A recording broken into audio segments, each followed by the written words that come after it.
에베소서 2장 1절에서 10절 말씀입니다. 지난주까지 하나님이 그리스도 예수 안에서 우리에게 행하신 일들을 기록하며 하나님을 찬송했습니다. 그리고 믿음과 사랑 가운데 있는 이들이 하나님을 알고 또 교회가 무엇인지 그 정체성을 바로 알기를 간구했습니다. 이제 그 하나님이 우리에게 또 독자들에게 행하신 일들을 과거, 현재, 미래의 모습을 한번 상기시키면서 보여주는 본문이 오늘 본문입니다. 1절부터 10절까지 함께 봉독합니다. 시작. 그는 허물과 죄로 죽었던 너희를 살리셨도다. 그때 너희는 그 가운데서 행하여 이 세상 풍조를 따르고 공중의 권세 잡은 자를 따랐으니 곧 지금 불순종의 아들들 가운데서 역사하는 영이라. 전에는 우리도 다 그 가운데서 우리 육체의 욕심을 따라 지내며 육체와 마음에 원하는 것을 하여 다른 이들과 같이 본질상 진노의 자녀이었더니 긍휼이 풍성하신 하나님이 우리를 사랑하신 그 큰 사랑을 인하여 허물로 죽은 우리를 그리스도와 함께 살리셨고 너희는 은혜로 구원을 받은 것이라.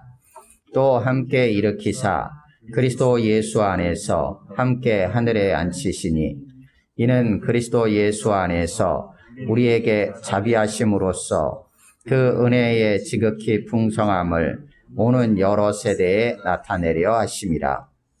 너희는 그 은혜에 의하여 믿음으로 말미암아 구원을 받았으니 이것은 너희에게서 난 것이 아니요 하나님의 선물이라. 행위에서 난 것이 아니니 이는 누구든지 자랑하지 못하게 함이라.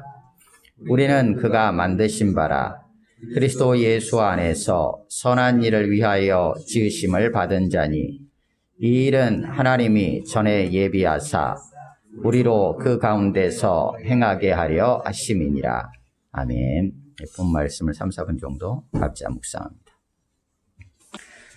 거기까지 보시겠습니다. 1장을 통해서 하나님을 찬송하는 이유, 또 우리에게 허락하신 모든 신령한 복이 무엇인지를 쭉 먼저 확인시키고 그 이후에 교회를 위한 기도를 했었습니다. 그리고 나서 이제 오늘 2장으로 들어섰는데요. 그러니까 1장, 2장에서 그렇게 하나님을 찬양하고 그렇게 신령한 복을 받은 이 교회가 과연 어떤 상태에 있었던 자들인지에 대한 부분들을 오늘 본문에서 다시 한번 보여줍니다. 그리고 1장에서 드러났던 하나님께서 그리스도에게 행하셨던 일들이 있습니다. 그 하나님께서 그리스도에게 행하셨던 일들, 지난주에 살펴봤던 하나님의 능력이죠. 20절, 1장 19절, 20절, 21절, 22절에 나타났던 하나님께서 그리스도에게 행하셨던 그 능력들이 과연 우리 교회에게는 어떻게 영향이 끼쳐졌는가? 그로 인해서 어떤 일들이 일어났는가에 대한 부분을 오늘 본문을 통해서 이제 확인할 수 있게 됩니다. 그래서 오늘 본문 2장 1절에서 10절까지는 하나의 덩어리이기 때문에 같이 이렇게 나누는 것이 좋습니다. 그런데 이제 양이 많기 때문에 오늘 다 나누기는 어려울 수 있을 것 같고요. 그래서 이제 본문은 전체지만 다음 주까지 해서 나눠야 될 것 같습니다. 오늘 2장 1절에서 2절, 3절, 1, 2, 3절은 너희라고 지칭되어지는 독자들이죠. 지금 수신자들. 그리고 우리라고 지칭되어지는 바울. 또 혹은 수신자들을 포함하여서 모두라고 이해할 수도 있어요. 1장에서도 잠깐 나눴지만 결국은 모든 자들의 원래 상태가 어떤 상태였느냐, 그들은 어떤 자들이었느냐라는 얘기를 1절에서 3절까지 합니다.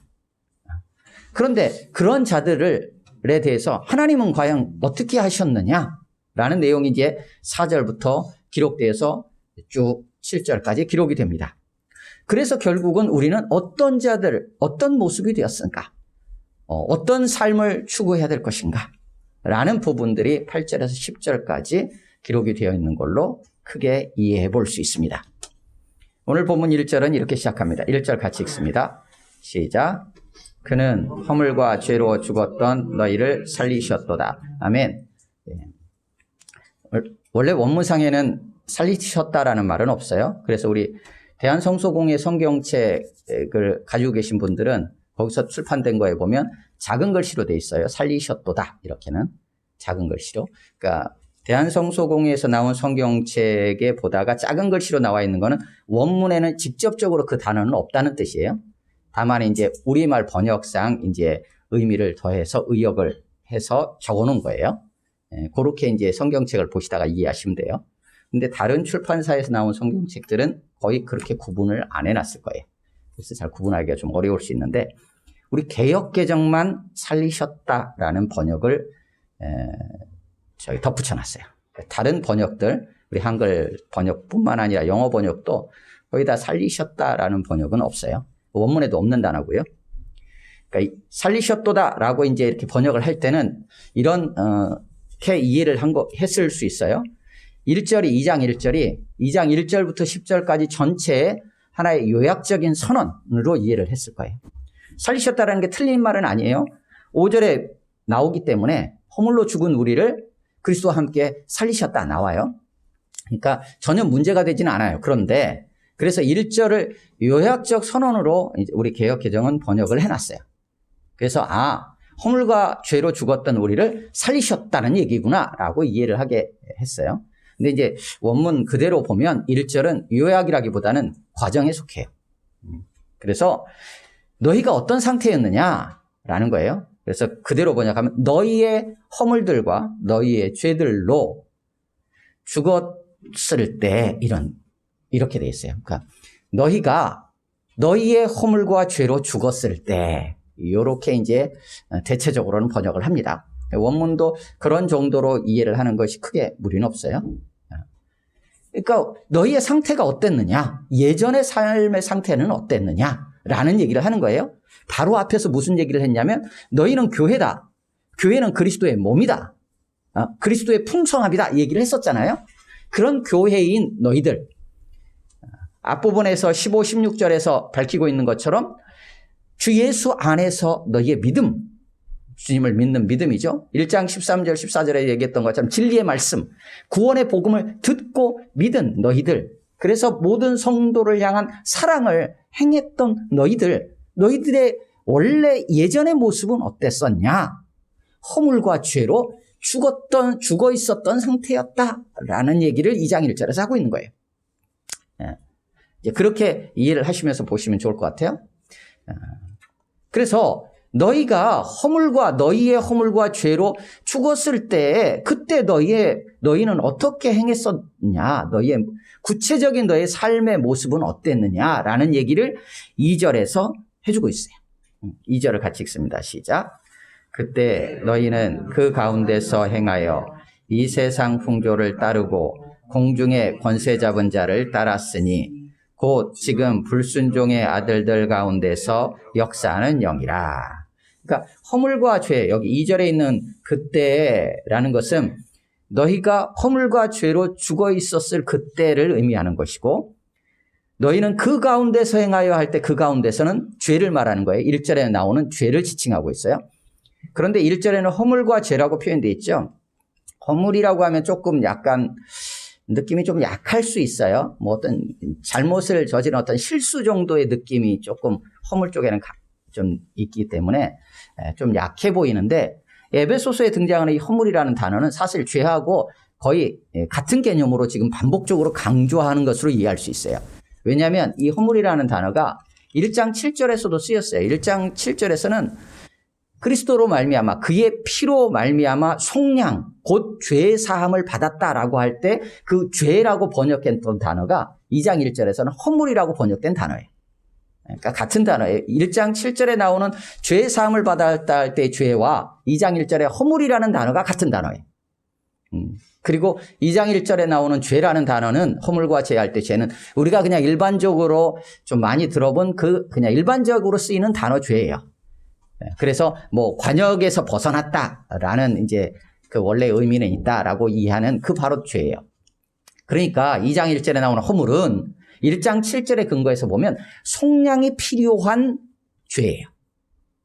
그런데 그 속량은 우리가 마음대로 거기서 사함받을 수 있는 게 아니라 그리스도의 피로만 사함받을 수 있는 죄가 2장 1절에 나오는 이 허물이라는 개념이에요. 그러니까 이 허물과 죄는 같은 개념으로 이해해 볼 수 있어요.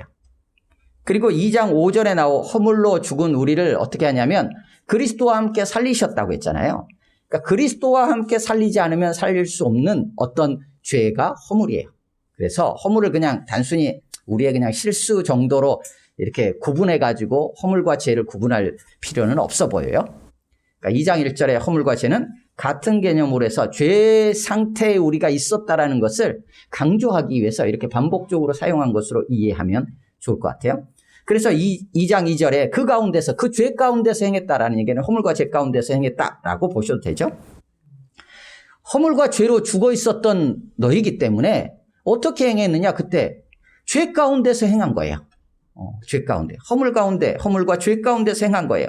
그 모습이 어떤 건지를 조금 더 설명이 돼 있어요. 이 세상 풍조를 따랐다는 거예요. 이 세상 풍조. 이 세상의 시류를 따라간다라는 거죠. 세상을 따라가는 모습이 있어요. 그리고 또 하나는 그것을 덧붙여서 공중의 권세 잡은 자들을 따랐다 이렇게 돼 있어요. 그러니까 원래대로 표현한다면 공중 권세의 통치자예요. 공중 권세가 뭐냐라는 것에 대한 덧붙인 설명이 뒤이어 나와요. 지금 불순종의 아들들 가운데 역사하는 영, 그게 공중 권세예요. 그러니까 지금 불순종의 아들들, 불순종의 아들들이면 불순종하는 데서 태어난 아들들 이런 개념보다는 이들의 사고에 있어서 자녀들이라는 것은 직접적인 영향을 받고 가장 큰 영향을 받아서 그것을 따라가는 자들을 의미하는 걸로 이해하시면 돼요. 그러니까 불순종의 아들들이라고 한다면 불순종에 사로잡혀 불순종의 영향 아래 사로잡혀서 그 불순종하는 자들을 의미하는 걸로 이해하시면 될 것 같아요. 그래서 불순종의 아들들, 그러니까 불순종하는 것을 따라가는 그러한 자들 가운데서 역사하는 영이 있다라는 거예요. 앞부분의 1장에서는 하나님이 역사하시잖아요. 하나님이 능력으로 역사하셔서 그리스도에게 행하신 일들이 있었어요. 그런데 불순종하는 자들 가운데 역사하는 영도 있다라는 얘기예요. 그 영이 공중 권세고 그 공중 권세의 통치자가 있어요. 그 통치자를 따랐다라는 거예요. 그러면 공중 권세 잡은 자라고 번역되어 있는 공중 권세의 통치자는 누구일까라고 했을 때 에베소서 전체로 나중에 가면 4장 27절에도 마귀가 등장을 해요. 그리고 6장 11절 12절의 영적 전투 가운데도 마귀가 등장을 해서 악한 존재의 어떤 사단 마귀를 지칭하는 걸로 그냥 일반적으로는 이해를 해요. 그래서 공중 권세 잡은 자, 곧 사단 마귀를 따라가서 행하는 그러한 삶을 살았다라는 거예요. 언제요? 허물과 죽어 있었을 때, 허물과 죄로 죽어 있었을 때. 그게 바로 너희의 예전의 모습이었다라는 얘기를 하고 있어요. 그런데 바로 그 공중 권세 통치자, 권세, 통치, 능력, 주권, 모든 이름 위에 뛰어나셨던 분이 누구냐면 뛰어나게 하신 분이 그리스도다라고 앞부분에서 1장 21절 그래서 이렇게 분명히 이렇게 기도 가운데 포함이 돼 있었잖아요. 바로 그 권세를 따라 행했던 너희들의 모습이 있었다라는 얘기를 해요. 근데 너희만 그랬느냐? 아니다. 우리가 다 그렇다라는 얘기를 3절에서 다시 하고 있어요. 3절을 같이 읽습니다. 시작. 전에는 우리도 다 그 가운데서 우리 육체의 욕심을 따라 지내며 육체와 마음에 원하는 것을 하여 다른 이들과 같이 본질상 진노의 자녀였더니, 그러니까 우리도 그때 그 가운데서 행했다라는 거예요. 그 가운데라고 표현되어 있는 3절의 그 가운데는 불순종의 아들들을 지칭하는 걸로 이해할 수 있어요. 그러니까 불순종의 아들들 가운데서 우리도 역시 지냈다라는 얘기예요. 너희만 그렇게 된 게 아니라 우리는 별반 다른 게 아니라 우리도 똑같았다라는 얘기를 하고 있어요. 그래서 불순종의 아들들 너희들과 그 가운데서 우리도 그렇게 살았다. 그 모습을 3절에서 조금 더 설명합니다. 우리 육체의 욕심으로 그렇게 행했다라는 거예요. 우리 육체의 욕심. 그리고 육체와 마음에 우리의 생각에 원하는 것을 했다라는 얘기예요. 우리 육체가 원하고 그냥 내가 생각할 대로 내 마음대로 그렇게 행했다라는 거예요. 그랬을 때 다른 사람들하고 별반 다르지 않고 본질상 진노의 자녀였다 라고 기억합니다. 본질상 진노의 자녀였다. 진노의 자녀라는 것은 하나님의 진노를 받을 수밖에 없는 그러한 자의 모습이었다라는 얘기예요. 1절에서 3절까지는 그러니까 너희 그냥 우리 모두가 다 허물과 죄로 죽어 있었고 그때 다 어떤 모습이었느냐? 이런 모습이었다라는 얘기를 지금 하고 있는 거예요. 그럼 우리는 다른가? 아니, 우리도 동일하겠죠? 그러면 이제 생각을 해보는 거예요. 우리는 어떤 모습이었을까? 아니, 옛날에 뿐만 아니라 혹시 지금도 이런 모습을 하고 있는 건 아닐까라는 생각을 해보게 되죠. 그게 뭐냐? 한번 보는 거예요. 허물과 죄라고 표현되어 있는 것들 중에서 2절에 보면 이 세상 풍조를 따라 살아가고 있지는 않은가? 이 세상 풍조. 공중 권세 잡은 자 따랐다. 이렇게 하면 느낌이 잘 안 나오니까 불순종하는 모습, 하나님께 대해서 불순종하는 삶을 살아가고 있는 건 아닌가? 라는 생각을 해보죠. 3절에 하면 우리 육체의 욕심을 따라 그냥 내 그냥 육신이 욕심나는 대로 그렇게 혹시 그 안에서 행하고 있지는 않은가? 육체와 마음이 원하는 것 해서 결국은 하나님의 진노를 받을 수밖에 없는 그러한 혹시 삶을 살아가고 있는 건 아닐까? 여전히 그런 모습은 아닐까? 한번 생각해 보게 되죠. 그런데 그런 상태에 있었던 너희 우리를 어떻게 했느냐? 내버려 두지 않으시고 그냥 내버려 두지 아니하시고 4절에서 하나님께서 조치를 취하십니다. 그것이 4절에 등장해서 4절을 같이 읽습니다. 시작. 긍휼이 풍성하신 하나님이 우리를 사랑하신 그 큰 사랑을 인하여. 아멘. 긍휼이 풍성하신 하나님이 행하신 일이 있는 거예요. 우리를 사랑하시는 하나님의 그 크신 사랑을 인하여, 사랑 때문에라고 이제 번역을 해놨어요. 우리의 허물과 죄로 죽어 있었던 그 모습, 그리고 그 가운데서 온갖 세상 풍조를 따르고 불순종하며 육체의 욕심을 따라 육체와 마음이 그냥 원하는 대로 그렇게 행하는, 그래서 하나님의 진노를 받을 수밖에 없었던 그 상태에 있었던 우리를 내버려 두지 않으시고 긍휼이 풍성하신 하나님이 우리를 사랑하셔서 그 큰 사랑 때문에 5절 이하 6절까지 하나님이 행하셨다라는 얘기. 예수 그리스도께서 죽었다가 다시 살아나신 것, 그리고 하늘에 하나님 우편에 앉히신 것, 이 모두가 다 하나님이 행하신 일이었어요. 근데 오늘 본문도 역시나 그런 상태에 있었던 우리를 새롭게 하시는 데 있어서 여전히 하나님이 행하신 것으로 기록합니다. 4절에 우리를 사랑하신 그 큰 사랑 때문에 라고 번역을 했는데, 이거는 이제 두 가지로 이해를 해볼 수 있어요. 그 큰 사랑 때문에, 사랑이 동기가 된 거예요. 하나님께서 우리를 사랑하시는 그 큰 사랑이 있어요. 사랑하기 때문에 어떻게 하느냐? 5절, 6절과 같이 하셨다. 이렇게 이해를 할 수 있어요. 우리 개역개정은 그렇게 번역이 되어 있어요. 또 하나는 사랑 때문에라기보다는 사랑으로 라고 이해할 수 있어요. 사랑으로 말미암아. 그러니까 이거는 동기 원인이라고 보다는 과정이 하나의 수단으로 이해할 수 있어요. 사랑을 통해 5절, 6절과 같이 하나님 행하셨다. 이렇게 이해할 수 있어요. 첫 번째는 당연히 본문처럼 우리가 이해할 수 있어요. 하나님 우리를 사랑하시니까 이렇게 행하신 거예요. 5절, 6절과 같이 살리신 거죠. 그죠? 요한복음 3장 16절에 하나님이 세상을 이처럼 사랑하셔서 독생자를 주셨다라고 했잖아요. 그러니까 예수 그리스도를 우리 가운데 주셨다라고 앞부분에서 우리가 이해를 했잖아요. 1장 22절에서 그 그리스도를 교회에게, 우리에게 주셨다라고 했어요. 그러니까 그것은 하나님이 우리를 향한 사랑 때문이에요. 그래서 충분히 그렇게 이해할 수 있어요. 근데 사랑 때문에만이 아니라 사랑을 통해라고도 이해할 수 있어요. 왜냐하면 사랑 때문에 우리에게 주신 바로 그 독생자 예수 그리스도께서 어떻게 하셨어요? 십자가에 죽으시고 다시 사심으로 말미암아, 그리스도로 말미암아, 그리스도를 통해서 어떻게 돼요? 우리가 이제 그 은혜와 영광의 자리, 5절, 6절의 상황에 함께 동참하고 그 은혜를 누리게 되었어요. 그래서 두 가지를 같이 생각하면 좋을 것 같아요. 그러니까 하나님 우리를 사랑하시기 때문에 그 아들을 주셨고 그 아들 그 그리스도가 바로 하나님의 사랑이에요. 그렇기 때문에 그 사랑을 통해서 우리를 5절 6절과 같이 살리셨다. 이렇게 두 가지를 같이 한번 우리가 생각해 보면 좋을 것 같아요. 그래서 우리를 사랑하셔서 어떻게 되는지 5절 6절이에요. 5절 6절 같이 읽습니다. 시작. 허물로 죽은 우리를 그리스도와 함께 살리셨고 너희는 은혜로 구원을 받은 것이라. 또 함께 일으키사 그리스도 예수 안에서 함께 하늘에 앉히시니. 아멘. 그렇게 사랑하셔서 그 사랑이신 예수 그리스도로 말미암아 어떻게 하셨냐? 허물로 죽은 우리를 그리스도와 함께 살리셨대요. 여기 이제 5절에 있는 내용의 근거에서 1절에 살리셨도다라고 이렇게 요약적으로 번역을 한 것 같아요.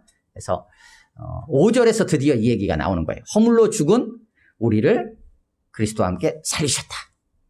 1절하고 구조가 같아요. 거기에는 1절에서는 허물과 죄라고 이렇게 표현했던 걸 5절에서는 허물이라는 단어로 하나로 이렇게 압축했어요. 그래서 허물로 죽어 있었던 우리, 그래서 1절하고 구조가 같아요. 어떻게 했느냐? 그리스도와 함께 살리셨대요. 그리스도와 함께 이렇게 되어 있는 게 아니라 그리스도와 함께 살리셨다. 그러니까 함께 살리셨다는 거 한 단어예요. 그래서 5절에는 함께 살리셨다라는 단어가 하나 나오고요. 6절에는 함께 일으키셨다라는 단어가 하나 나오고 또 6절 후반부에는 함께 앉히셨다라고 해서 3개의 단어가 나와요. 3개 단어가. 그래서 하나님이 하신 일이 무엇이냐? 우리를 사랑하셔서 그 사랑이신 예수 그리스도를 통해 하신 일이 무엇이냐? 함께 살리셨다는 거예요. 그리스도와 함께 일으키셨다라는 얘기. 그리스도와 함께 앉히셨다라는 얘기를 하고 있어요. 그러면 그리스도와 함께잖아요. 함께 살리고 함께 일으키고 함께 앉히려면 누군가가 있어야 되잖아요. 대상이. 그분이 누구냐? 그리스도다라는 얘기를 하는 거예요. 그런데 그 그리스도가 그러면은 함께 살아나려면 그리스도가 살아나셨어야 되잖아요. 함께 일으키려면 그리스도가 일어나셨어야 되잖아요. 함께 일으킨다는 얘기는 부활을 의미하는 거예요. 함께 앉히시려면 그리스도가 앉으셔야 되거든요. 그 얘기는 이미 1장 20절에 하고 있어요. 그래서 1장 20절에는 그의 능력이, 하나님의 능력이 그리스도 안에 역사하사 죽은 자들 가운데서 살리시고 할 때 이 살리시고가 오늘 6절에 나오는 일으키신다라는 단어하고 연결되는 거예요. 그러니까 1장 20절에서는 일으키시고 앉히셨다 이렇게 돼 있고 오늘 2장 6절에는 함께 일으키시고 함께 앉히셨다 이렇게 돼 있는 거예요. 그러니까 하나님께서 이미 예수 그리스도를 일으키셨어요.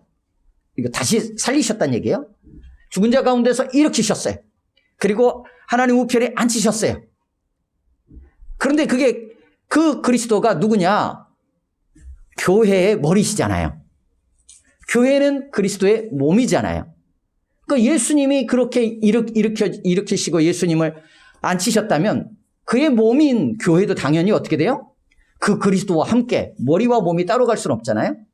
같이 움직이잖아요. 그러니까 함께 일으키시고 함께 앉히셨다. 이렇게 선언하고 있는 거예요. 그게 하나님의 사랑이라는 얘기예요.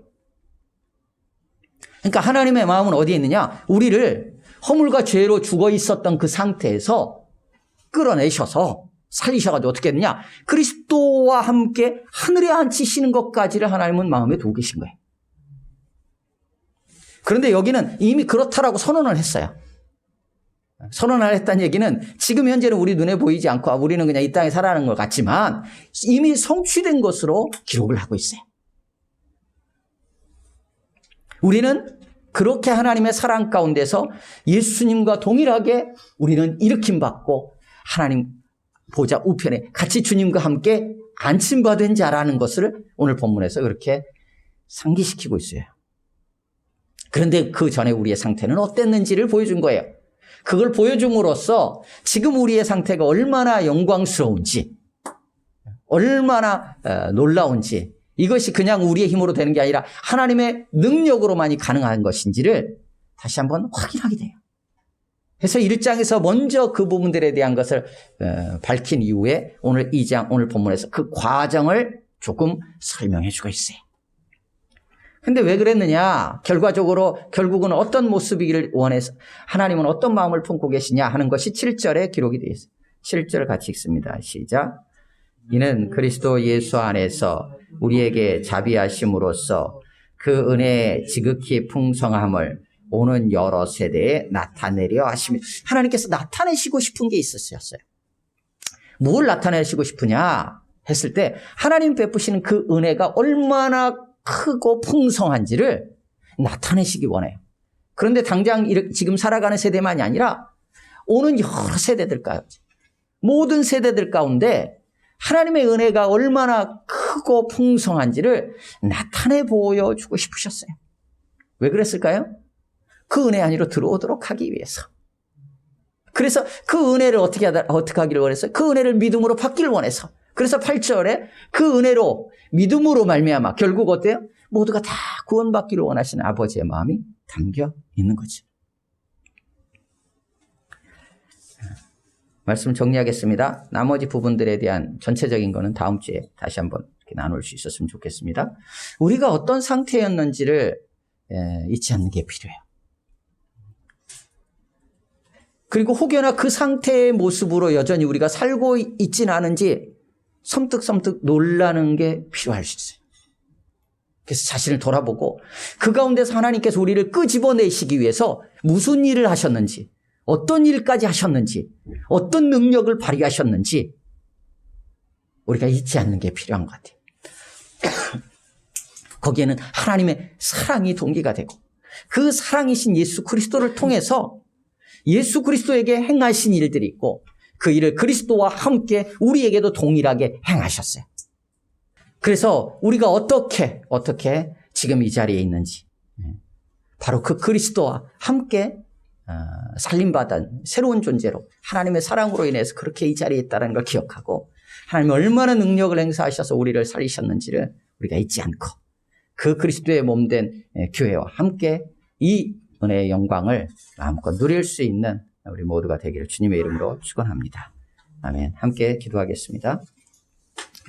우리의 예전의 모습들, 아니 혹시라도 지금도 여전히 그 옛 구습을 따르는 우리 옛사람의 모습이 있다면 주님 우리를 다스려 주시고 정말로 은혜로 구원받은 주님과 함께 살아가는 그리스도의 몸으로서의 우리의 삶에 대해서 다시 한번 고민하고 주님 앞에 은혜를 구하며 나아갈 수 있었으면 좋겠고요. 하나님의 그 사랑이 얼마나 큰지를, 하나님이 얼마나 능력을 발휘해서 우리를 살리셨는지를 우리가 잊지 않고 감사함으로 살아가게 하옵소서. 우리가 받을 영광, 그리스도와 함께 하나님께서 하늘에 앉히셨다는 이 놀라운 영광을 또 소망하며 살아가는 우리가 될 수 있기를 같이 기도했으면 좋겠고요. 여러분 자신과 가정과 또 우리 교회를 위해서 1분 정도 같이 기도합니다.